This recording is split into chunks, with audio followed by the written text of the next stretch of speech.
The screams started at 3:17 a.m., not the cries of a child waking from a nightmare, not the whimpers of pain or fear. These were screams that didn't belong to a 5-year-old boy. They were ancient, guttural, raw with a suffering that transcended time itself. Sarah Mitchell bolted upright in bed, her husband David already halfway down the hallway before she could process what was happening. The sound coming from their son's room wasn't just disturbing, it was wrong. It carried the weight of something that shouldn't exist in their suburban Connecticut home on a Tuesday morning in October. When they burst through the door, they found Elijah standing in the center of his room, eyes closed. He'd been blind since birth, but his small hands were extended outward, palms facing up, and he was speaking in a language neither parent had ever heard. The words flowed with terrifying fluency, syllables clicking and rolling off his tongue like he'd spoken them his entire life. Elahi, Elahi, lema sabachthani. David felt his blood turn to ice.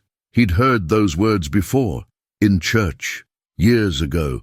Before we go any further into what happened that night, subscribe to our channel right now. You need to see how this story unfolds. And tell us in the comments what city you're watching from. Others like Elijah are waking up all over the world. Maybe in your city too. 6 months earlier, nothing about the Mitchell family suggested they would become the epicenter of something that would shake the foundations of organized religion. They lived in a modest 2-story house in West Hartford, white picket fence, a golden retriever named Moses, ironically. Sarah was an accountant. David taught high school history. Their son Elijah was born premature, his optic nerves damaged beyond repair during delivery. The doctor said he'd never see. But they also said he was otherwise perfectly healthy. They were wrong about the perfectly healthy part. Elijah didn't speak his first words until he was 4. The speech therapists weren't concerned. Some children developed later than others. But when he finally did speak, his first sentence made Sarah drop the glass she was holding. The wood was heavier than they remember. "What did you say, baby?" Sarah knelt down, searching his small, unfocused eyes. The wood, the cross. It was heavier than they wrote. David and Sarah exchanged glances. They weren't religious people. They'd never taken Elijah to church. There were no children's Bible stories in the house, no VeggieTales, no Sunday school. They'd planned to let him choose his own spiritual path when he was older. So where had he learned about the cross? "Who told you about crosses, Elijah?" David asked carefully. The boy tilted his head, a gesture he made when listening to something no one else could hear. "I remember." Over the following weeks, the incidents escalated. Elijah would wake from naps muttering phrases in languages the family didn't recognize. He'd draw despite being unable to see, his small hands moving across paper with disturbing precision. The drawings were always the same: a bearded man, crown of thorns, eyes filled with an expression that made Sarah's chest tighten every time she looked at them. How could a blind child draw something he'd never seen? The pediatrician suggested it was just neurons firing randomly, creating phantom images. The child psychologist thought perhaps Elijah had exceptional auditory processing and was reconstructing descriptions he'd somehow overheard, but neither could explain the languages. Then came the night that changed everything. Dr. Rebecca Chen was a linguistics professor at Yale, specializing in dead languages and ancient Near Eastern studies. When David Mitchell sent her the recording of Elijah's nighttime episode, she didn't respond for 3 days. When she finally called, her voice was shaking. "Mr. Mitchell, where did your son learn Aramaic?" "I'm sorry, what?" "Aramaic, 1st century Galilean dialect. Your son is speaking it fluently. Not just speaking it, he's speaking it with an accent consistent with someone from the Nazareth region approximately 2,000 years ago. That's impossible." David felt the room tilt. "You're telling me my 5-year-old blind son is speaking a dead language from 2,000 years ago? I'm telling you he's speaking it better than most scholars who've spent their entire lives studying it." And the phrase he repeated, "Elahi, Elahi, lema sabachthani." It's Aramaic for, my God, why have you forsaken me?" It's The words Christ spoke on the cross. David finished the sentence, his mouth dry. Dr. Chen asked to meet Elijah. Sarah was hesitant, but the incidents were becoming more frequent and more disturbing. Elijah had started sleeping less. He'd stand at his bedroom window, despite not being able to see, and whisper to something outside. When Sarah asked who he was talking to, he'd simply say, "The others." "What others, baby?" "The ones who are waking up." The interview took place in the Mitchell living room on a grey afternoon in late September. Dr. Chen set up recording equipment while Elijah sat on the couch, small hands folded in his lap, sightless eyes pointed toward the window. "Elijah, my name is Dr. Chen. Can you tell me about the things you remember?" The boy was quiet for a long moment. Then, "You don't believe yet. None of you do. But you will." His voice had changed. Deeper, older. Sarah gripped David's hand so hard, her nails drew blood. "What should we believe, Elijah?" Dr. Chen kept her voice steady, professional. "That I came back, that I was sent back, to tell what really happened. What really happened where? In the tomb, on the third day." The temperature in the room seemed to drop 10 degrees. Dr. Chen's breath came out in a visible mist. The recording equipment flickered. "Tell me what happened in the tomb, Elijah." The boy smiled.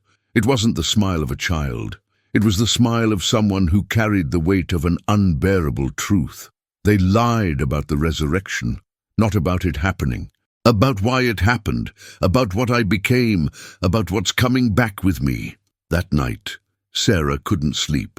She stood in the hallway, outside Elijah's room, listening. He was talking again, but this time there were pauses, as if he were having a conversation, as if someone were responding. She pushed the door open slowly. Elijah stood in the center of the room, exactly as he had during his first episode, arms extended, palms up. But this time, his hands were bleeding, not scraped, not cut. Bleeding from the centers of his palms, perfectly circular wounds, stigmata. "Elijah!" Sarah rushed forward, but the boy held up one hand, stopping her in her tracks. "Don't!" His voice was his own again, small and frightened. "Don't touch me when they're here." "When who's here, baby?" "The 12. Well, 11 now. Judas isn't allowed to come." Sarah's legs nearly gave out. "Elijah, you're scaring Mommy." The boy turned his blind eyes toward her, and for just a fraction of a second, Sarah could have sworn they glowed. Not metaphorically, actually glowed with a faint golden light. "You should be scared, Mommy. Everyone should be, because I'm not the only one who came back, and not all of us came back good." Dr. Rebecca Chen couldn't stop watching the footage. She'd reviewed it 47 times, and each viewing made her hands shake harder. The recording from the Mitchell home showed something that defied explanation. When Elijah spoke about the others, the audio equipment had picked up something the human ear couldn't detect. Dr. Chen had run it through frequency analysis software, isolating sounds below normal human hearing range. There were voices, multiple voices, speaking in ancient Greek, Hebrew, and Aramaic, overlapping, conversing, and they weren't coming from Elijah. They were coming from empty spaces around him. She made a decision that would change her life forever. She started searching, looking for similar cases, children speaking in ancient languages, people claiming memories of biblical events, anything that matched what was happening to Elijah Mitchell. What she found made her blood run cold. There were 37 documented cases in the last 6 months, all children, ages 4 to 7, scattered across the globe. Jerusalem, Rome, Istanbul, Cairo, Manchester, São Paulo, Los Angeles. Every single city with deep historical roots in early Christianity. All of them blind, or blind in one eye. All of them speaking ancient languages. All of them claiming to remember the crucifixion. But they weren't all claiming to be Jesus. Some said they were Peter, others claimed to be Mary Magdalene. One 8-year-old girl in Athens insisted she was Thomas, the doubter. A boy in Jerusalem said he was Pontius Pilate and spent his nights screaming for bowls of water to wash his hands. They were all waking up, the key players in history's most famous execution. returning in the bodies of children. But why? And why now? Dr. Chen reached out to colleagues. Most dismissed her findings as coincidence or mass hysteria, but one person took her seriously. Father Anthony Marquez, Vatican investigator, specialist in unexplained phenomena, the Church's official skeptic for miracles, demonic possession, and everything in between. He flew to Connecticut within 48 hours. Father Marquez didn't look like a priest. No collar, no rosary. He wore jeans, a black turtleneck, and carried a leather messenger bag filled with equipment that looked more CIA than Catholic. The Church has been tracking these cases for 3 months, he told the Mitchells, sitting in their living room while Elijah slept upstairs. We didn't know what we were dealing with until now. And what are you dealing with? David's voice was sharp, protective. Reincarnation. But not the Buddhist or Hindu concept, something older. Something that predates organized religion entirely. Father Marquez pulled out a tablet, showing them a map. Red dots scattered across the globe. These are confirmed cases. Children exhibiting identical symptoms to Elijah. The Vatican has documented evidence going back to the 3rd century of sporadic incidents, but never this many. Never all at once. Sarah leaned forward. What does the Church think is happening? The official position is that we're investigating. The unofficial position. He paused, choosing his words carefully. Something broke. Some kind of spiritual seal. And souls that were meant to remain dormant are waking up ahead of schedule. Ahead of schedule for what? David demanded. The second coming. Father Marquez said it without a trace of drama. Just fact. Cold, terrifying fact. But if these children are who they claim to be, then the second coming isn't what 2,000 years of theology said it would be. Because Jesus, the real Jesus, apparently has something he needs to say, something he couldn't say before, and he's bringing witnesses. What could possibly be so important that... Sarah stopped mid-sentence. They all heard it. Footsteps upstairs, small feet, moving with purpose. Elijah appeared at the top of the stairs. His pajamas were stained with blood from his hands. His blind eyes were pointed directly at Father Marquez. You, the boy's voice dropped an octave. You're one of them, one of the ones who changed the story. Father Marquez stood slowly. Elijah, I'm Father. I know who you are. I know what your church did, how they edited, how they removed, how they lied about what I said in those final hours. Elijah descended the stairs, and despite his blindness, he never once stumbled. You're not here to help. You're here to make sure the truth stays buried. That's not true, Father Marquez said, but his voice wavered. Elijah tilted his head. Do you want to know what I really said to Peter? The words your bishops removed from the Gospels? The priest said nothing. I told him the kingdom of God wasn't coming from above. I told him it was already here, locked inside every human soul, and the only thing keeping us from it was the lie that we needed permission to access it. I told him we were all divine, all of us, every single person. There was no hierarchy, no special chosen ones, just the truth that God and humanity were never separate to begin with. The silence in the room was suffocating. Your church built an empire on the opposite message, Elijah continued, on the idea that people needed intermediaries, needed priests, needed salvation from the outside. You buried what I actually taught because it would have made your institution obsolete. Father Marquez left without another word. Dr. Chen stayed, and that night she witnessed something that would be documented in sealed Vatican archives as the Connecticut Incident. At exactly 3:17 a.m., the same time Elijah's episodes always occurred, the boy sat up in bed, his blind eyes turned toward the window. He spoke a single sentence in Aramaic. Dr. Chen's translation device picked it up. They're here, all of them. The temperature plummeted. Frost spread across the inside of the windows, despite it being early October. And then the voices started, not from Elijah, from the air itself. Dozens of voices, speaking over each other, ancient languages mixing with modern English. Sarah and David heard their names spoken by people who weren't in the room. Dr. Chen's equipment recorded temperature fluctuations consistent with multiple heat signatures moving through the house.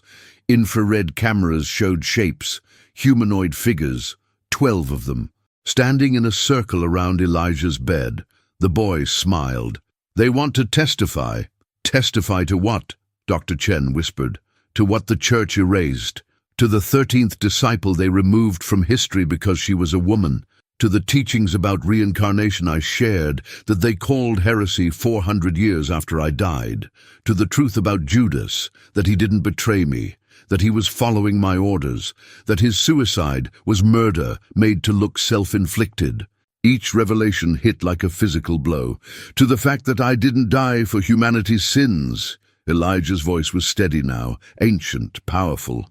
"I died to show that death itself was the lie, that consciousness survives, that we come back until we learn what we need to learn, that they killed me because I was teaching people they didn't need temples or priests or middlemen to access God. They killed me because I was freeing people from spiritual slavery."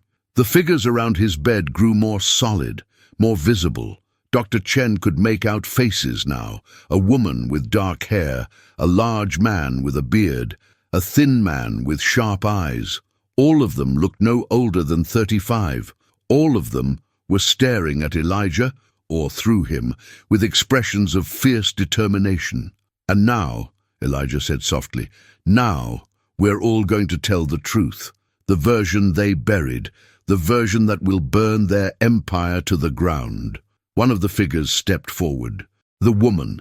She placed an ethereal hand on Elijah's shoulder. Dr. Chen's translation software picked up her words, spoken in first-century Aramaic. "I was his wife. They erased me, made me a prostitute in their stories when I was his equal, his partner in teaching, but I remember, and my voice will be heard. Mary Magdalene, not a follower, a co-teacher, an equal." The implications were staggering. Within 72 hours of Father Marquez's report reaching Rome, the Mitchell home was under surveillance, not by local police, by something else entirely. Black SUVs appeared on their street, men in dark suits who didn't identify themselves. Sarah's phone started dropping calls. David's emails were being monitored. He could tell by the microsecond delays when he hit send. Dr. Chen's university access was suddenly revoked. Her research files on the children, corrupted, all of them. Every backup, every cloud storage, gone. This wasn't academic suppression. This was a coordinated erasure. "They're trying to silence this," she told the Mitchells over breakfast. She'd been staying in their guest room, documenting everything. "The Vatican has done this before. The Nag Hammadi texts, the Dead Sea Scrolls. Anything that contradicts their version of events gets buried or controlled. What do we do?" Sarah's eyes were hollow from lack of sleep. The incidents with Elijah were happening nightly now. The stigmata on his hands wouldn't heal. He barely ate. "We go public," Dr. Chen said, "before they can completely lock us down." David shook his head. "No one will believe us. They'll say we're insane, that we're exploiting a disabled child. Then we bring proof." Dr. Chen pulled out a tablet. "I've been in contact with 7 other families, children claiming to be disciples. They're willing to meet, all in one place. If we can get them together, record them interacting, speaking in languages they couldn't possibly know, corroborating each other's stories." "Where?" David asked. "Israel, the Church of the Holy Sepulchre in Jerusalem, the site of the crucifixion. If these children are who they claim to be, that place should trigger something, memories, evidence, something." It was insane. It was dangerous. It was the only option they had. They booked flights for the following week. The flight to Tel Aviv was 13 hours of sustained dread. Elijah sat between his parents, quiet for most of the journey. But as they descended over the Mediterranean, he suddenly gripped Sarah's hand so hard she yelped. "We shouldn't have come." His voice was small again, childlike, terrified. "Not all of us came back good, Mommy. I told you. Some of them are angry. Angry about what, baby? About dying, about being betrayed. About watching what happened to the message after we were gone. His blind eyes welled with tears. Judas is here. I can feel him. He's been waiting, and he's not alone. Dr. Chen leaned across the aisle. Who's with him, Elijah? The soldiers who drove the nails, the priests who demanded the execution, Pontius Pilate. The boy's breathing became rapid. They're reincarnated too, and they don't want the truth to come out. Because if people learn what really happened, if people learn what we actually taught, their power ends. The plane touched down in a hard landing that made passengers gasp. Jerusalem felt wrong from the moment they stepped into the terminal. The air was charged with something electric, oppressive. David felt eyes on them constantly. Sarah kept looking over her shoulder. They weren't paranoid. They were being followed. The 7 other families had arrived over the past 2 days. Dr. Chen had arranged for them to stay in a private villa outside the old city. Security was tight. No media, no outside contact. When the Mitchells walked into the villa's main room and saw the other children, Sarah felt her knees buckle. They were all standing in a loose circle, 7 children from 7 countries, ages 4 to 8, different races, different languages, but all of them were blind or partially blind, and all of them turned in perfect unison when Elijah entered. A girl from Athens spoke first, in ancient Greek. "You came. We thought the church would stop you." Elijah responded in the same language, fluently. "They tried, but the time is here. We have to speak before they silence us permanently." The children moved together, forming a circle, holding hands. Parents watched in stunned silence as their sons and daughters, who'd never met before, who didn't share languages, began to speak in perfect synchronization. Aramaic, Greek, Hebrew, Latin. Dr. Chen's translation software worked frantically. We were there, on Golgotha, at the crucifixion. We witnessed what happened in the tomb. We heard the teachings they erased. We know the 13th apostle, the 14th, the women they removed from history. We remember the doctrine of reincarnation he taught openly. We remember why they killed him, not for claiming to be God, but for claiming everyone else was God too. The children stopped speaking simultaneously. Silence fell. Then Elijah stepped into the center of the circle. "Tomorrow," he said in English, his voice echoing with impossible authority, "we go to the Church of the Holy Sepulchre. We stand where it happened, and we tell the world what the crucifixion really meant, what I really taught, what I came back to finish." They didn't make it to the church. At 2:47 a.m. the villa was raided, not by Israeli police, by men in tactical gear with no identifying patches, no badges, no warrants. They moved with military precision, separating families, confiscating phones, cameras, recording equipment. Sarah screamed as they pulled Elijah from her arms. David tried to fight back and was slammed against a wall, zip ties cutting into his wrists. Dr. Chen's research was seized, all of it. Years of work, gone. The children were taken to separate rooms. For their own protection, a man in a dark suit explained.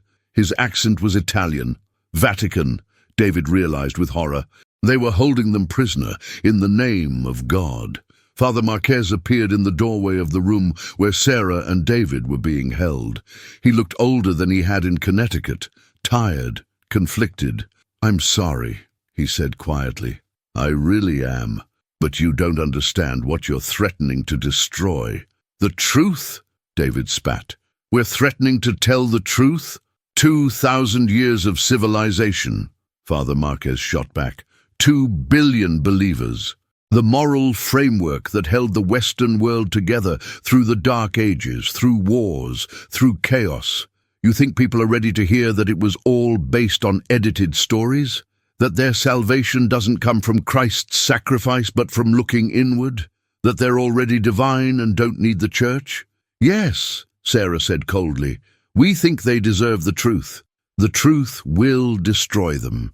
Without the church, without structure, without the promise of heaven and the threat of hell, society collapses. We've seen it happen. Every time religious authority weakens, chaos follows. That's not your decision to make. Dr. Chen's voice came from the doorway. She stood flanked by two armed guards, but her eyes were fierce. "You don't get to decide what people can handle." "Actually," Father Marquez said sadly, "we do. We have for 2 millennia, and we'll continue to. These children will be cared for.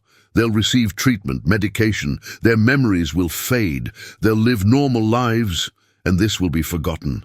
"No!" The voice came from behind him, small, young, but filled with power that made the room vibrate.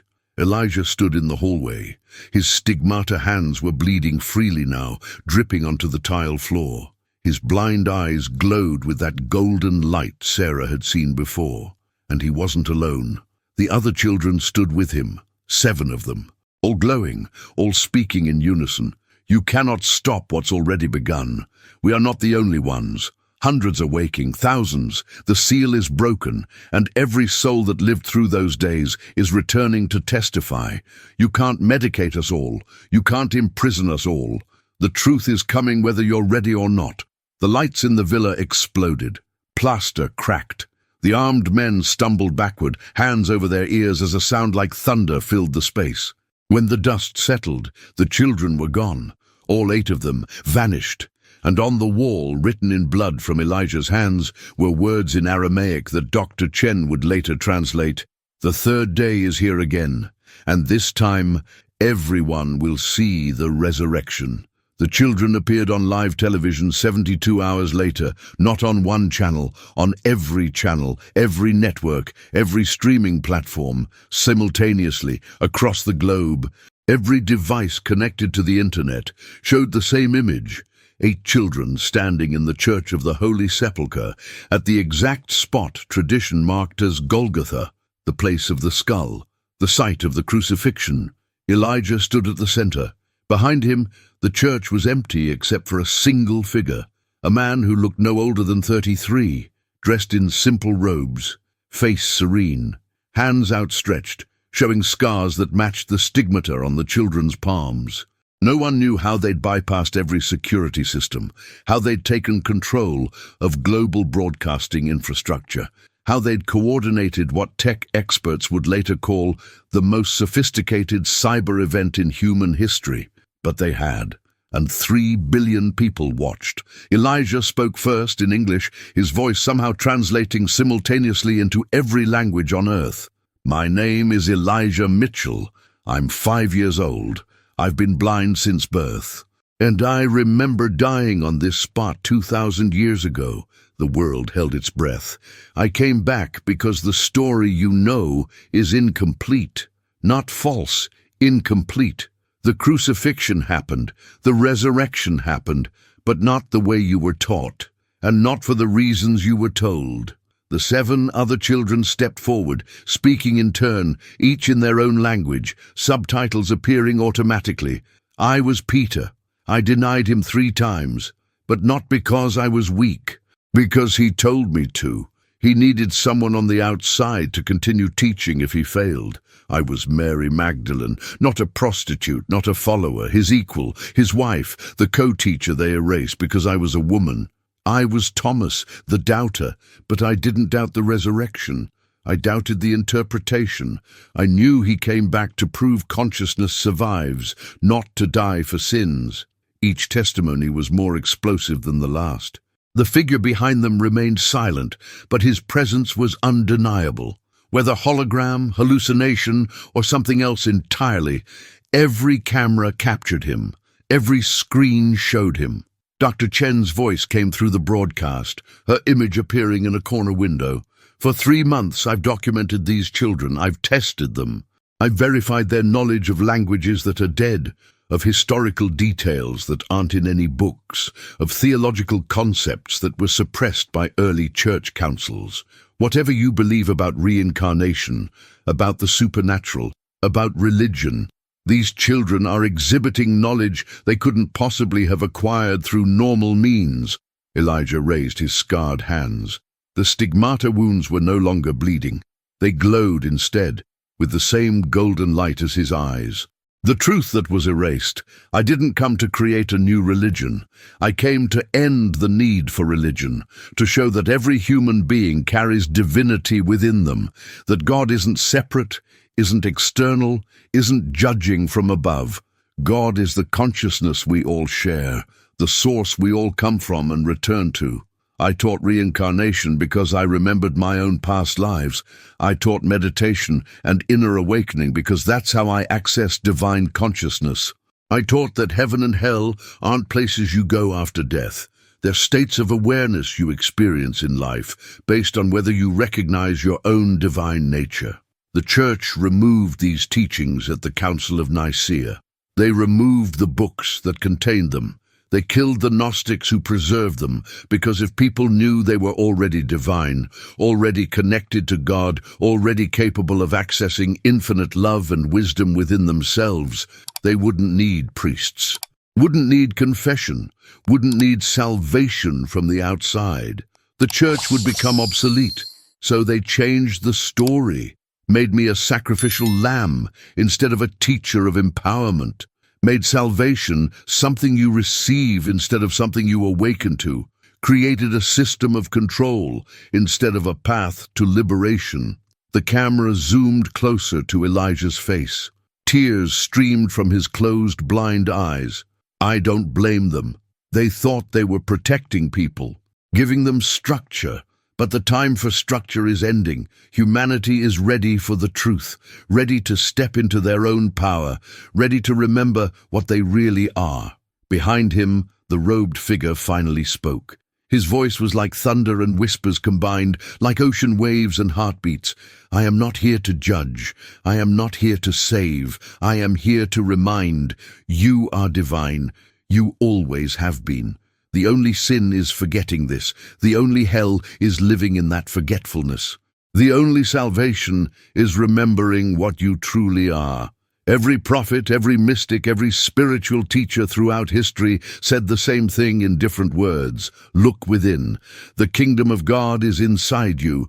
You are the light of the world. Seek, and you will find, because what you're seeking is already present. The churches, temples, and mosques served their purpose. They preserved these teachings in metaphor and ritual when direct transmission was dangerous. But the time of metaphor is ending. The time of remembering has begun. The broadcast lasted 17 minutes before it was forcibly shut down. World governments working with tech giants managed to sever the mysterious connection.